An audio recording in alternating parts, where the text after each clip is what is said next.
Today I'm walking along the beach at Girvan, which is just south of Ayr. Used to come here with my mum and dad as a kid. Girvan and Ayr and Saltcoats. That's where people went on their holidays back in the 70s. That island you saw out there in the sea, that's Ailsa Craig. It's a huge granite stone. And I believe it's where curling stones were made, or are made. It's lovely and quiet because I've come on a weekday.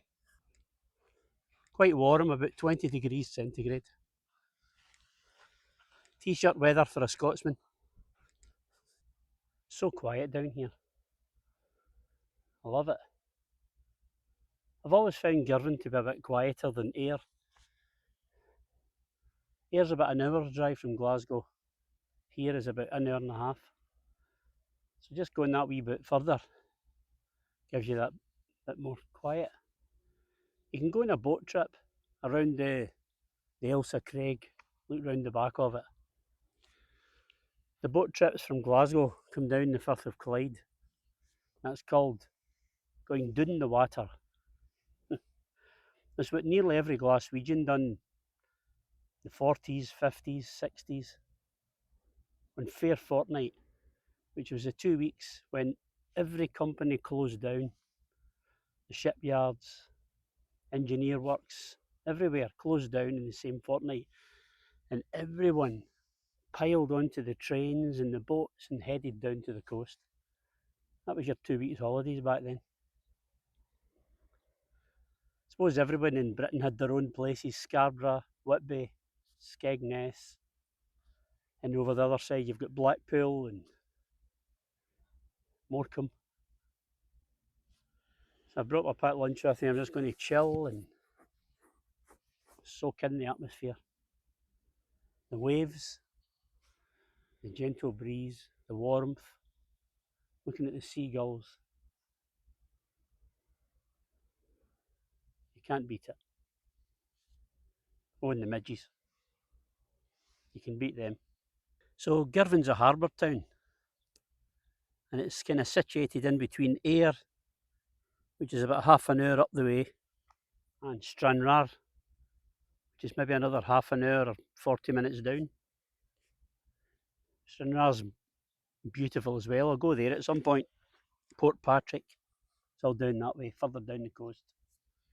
The Glenluce Bay, all the way down this coast. It's absolutely beautiful. During excavations between 1996 and 1998, they discovered several burnt mounds, which they dated to between 2000 to 3000 BC. They also found a moated enclosure, which is like a house or a compound surrounded by water, which is usually owned by minor aristocracy. And that's quite rare in Scotland because of the 5,400 known moated enclosures in Britain. Only 120 of them are in Scotland, one of them being here in Girvan. It's possible that this moated enclosure belonged to the Bruce family, maybe a relative or a supporter, but at the very least it was most likely known by Robert the Bruce, because he was born in Turnberry, which is merely a 10-minute drive away from here. By the kind of 1850s, railway started to open up. Initially the Maybole and Girvan Railway, and that paved the way for people to come here and develop the place as a seaside resort. So you've got the beaches, you've got the cliffs, so it was an ideal place. And people would come down to the coasts, the various towns down the coast, for fresh air. In fact, in Glasgow, the fair holiday, which was the 2 weeks holiday that everyone took, it was known colloquially as Fresh Air Fortnight. Now, when you think of these towns back in those industrial days, the air was full of smog, full of soot and all sorts of poisons and debris in the air, and people were breathing that in. In fact, if you look at a lot of death records back in those days, many people died of a thing called consumption, which was a disease of the lungs, breathing in all that muck. So when people came here for a fortnight and breathed in this pure, fresh air, their lungs didn't know what hit them. The Ailsa Craig that you can see over there is a volcanic island. And although it doesn't look it, well, it certainly doesn't look it from here. I don't know how the camera shows it, but it's 10 miles offshore. It looks like you could swim out to it almost. Well, maybe not quite swim out, but it looks as if you could go out in a wee rowing boat maybe and get there in about half an hour. When you're up close to it, in one of the trips, the boat trips, you see how big it really is. It's huge. It's really starting to get warm now, so I think I'll go back to my car, get my chair, put a little beach chair in the boot, bring myself down to the beach and have my lunch.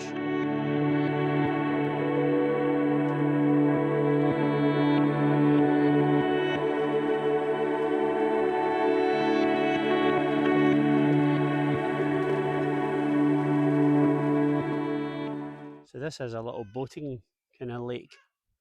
And it's closed just now because apparently it was leaking and it's getting resealed. Seems like everywhere's devoid of water at the moment.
If you're thinking of coming with your camper van, here's the rules. The car park.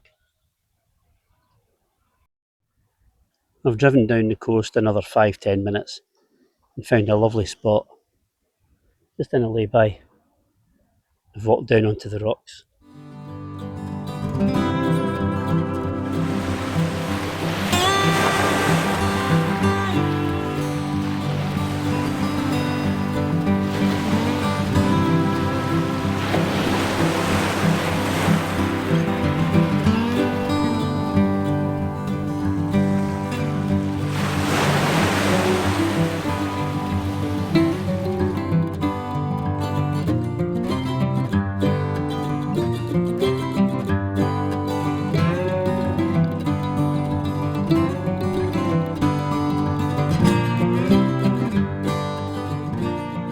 There's just something about the sound of the sea splashing in and out these rocks. I'll just sit here for half an hour getting my fix. Staring out at Ailsa Craig, 10 miles away. Really? It doesn't even look 1 mile away. But that's what I read in Wikipedia, so it must be true. Did you ever used to look in rock pools as a kid? See if you could see crabs, or wee tiny fish, or starfish, or jellyfish. Jellyfish were the scary ones. It's amazing the formation of these rocks. It's like they've been squeezed up out of the ground in a molten state and then solidified. That's just a guess.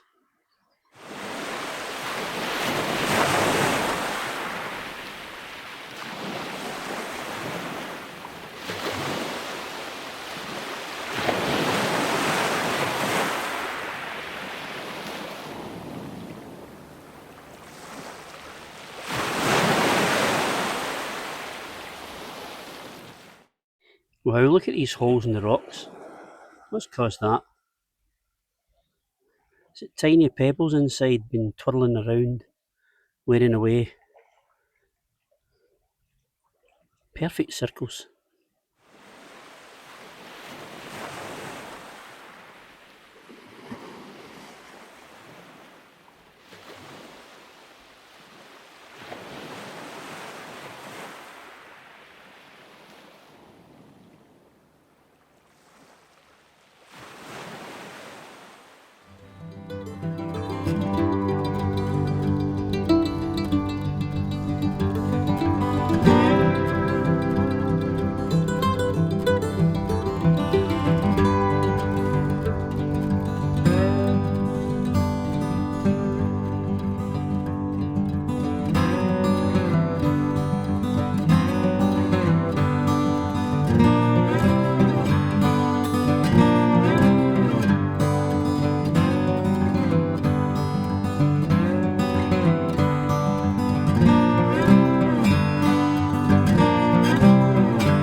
Well, let's meet my final destination, Croy Shore Beach, just a bit up the road from Girvan in Maidens.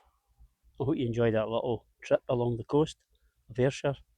Please like and subscribe, and I'll see you in the next one. Bye.